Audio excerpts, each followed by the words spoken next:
ठंडी धार, जटा में तेरे प्यार, भस्म लगी है माथे पे, भोले तेरा दरबार।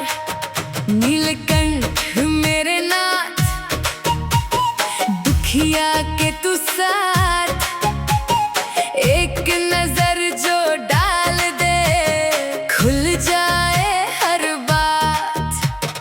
ओम नमः शिवाय दिल ये बोल रहा, तेरी शरण में आके सब कुछ खुल रहा।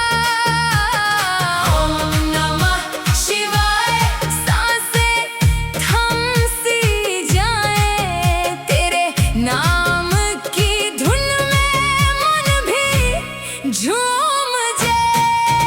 भोलेनाथ भोलेनाथ तेरा नाम ही काफी, भोलेनाथ भोलेनाथ सब दुख होते माफी। डमरू बजे मन मेरा नाचे आज, भोलेनाथ भोलेनाथ तेरे चरणों में साज।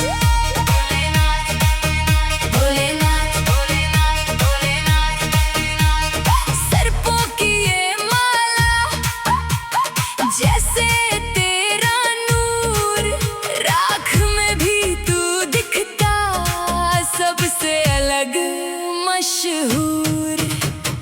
कांवड़ उठाए चलूं तेरी राहों पर, पथरीली दुनिया भी लगती है सुंदर। तेरी दया का पानी प्यास बुझा दे, टूटे हुए सपनों को फिर से सजा दे। ओम नमः शिवाय दिल ये बोल रहा, तेरी शरण में आके सब कुछ खुल रहा। ओम नमः शिवाय सांसें थम सी जाए, तेरे नाम की धुन में मन भी झूम जाए। भोलेनाथ